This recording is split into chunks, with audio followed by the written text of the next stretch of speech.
So here with kind of about 7 weeks left to go for this Samson Warrior run, it's kind of in the middle, and it brings up a topic today that is not often talked about, I don't think, when it comes to spiritual things, and especially in the Christian faith, is a lot of the major and minor prophets which are in the middle of the Bible. And this is such an extensive topic. It has to do with prophecy, a lot of things, but really it was the hope of something better to come.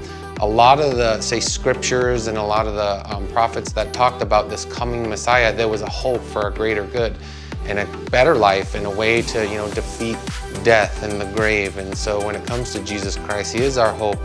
And we have that faith, that we're gonna be with him someday. We can talk about things being impossible, but with God, nothing is impossible, which means there's always a hope, especially when it's, we talk about or think about the coming Messiah in the middle of the books. That was an area where, that the Israelites had this hope of a Redeemer to come back. There was a number of prophecies, like 300 something prophecies about this coming Messiah. And then when he came, the hope he brought to people about, everlasting life and eternal life and a lot of the things that are written in the New Testament. But we don't generally go through a lot of the, let's say, the middle of the Bible and those prophecies because they're very hard to read. As a matter of fact, that's a whole nother conversation of how to interpret that, how to make sense of it all, because it's really difficult. And especially if you're, say, young in the faith and if you're newer to reading the Bible, I don't recommend, a lot of Ezekiel's and Daniel and Isaiah. There's a number of them, minor prophets too, like Amos and Obadiah. There's random ones in there, but they're really hard to understand because we don't have context. In order to build the context in the middle of the book, you need to understand the beginning and the end of the story. You need to understand how and why Jesus came, and you need to understand the beginning of how it all started. And when you're trying to navigate through life, I think hope is something that's really important. I think that one of the verses goes, it's faith, hope, and love. The greatest is love, but hope is in there. No matter what happens in this whole sequence, even though I'm halfway through the training, I haven't got my body to where I thought it would be, I haven't got my diet in check. There's a lot of the things on the secular side, psychologically, that I'm still struggling with.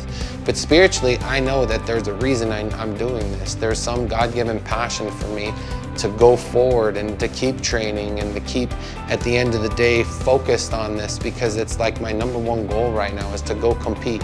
Not necessarily to win, even though that's in the back of my mind.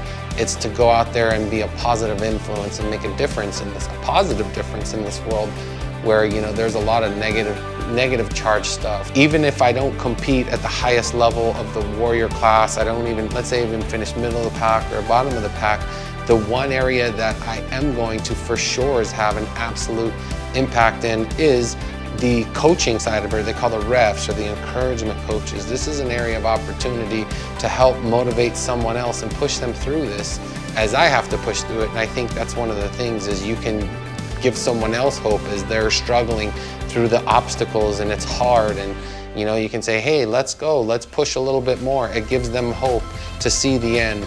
It doesn't really matter what the outcome is, because spiritually there's some journey that I'm supposed to take, that we all take in every life goal, every life challenge, every life obstacle.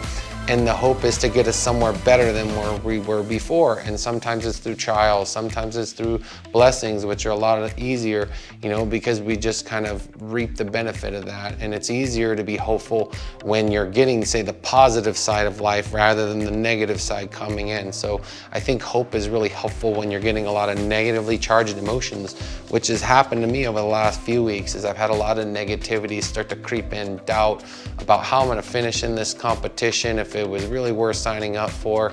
But in the back of my mind, I know that, hey, I have a purpose in this and I have to keep moving towards that.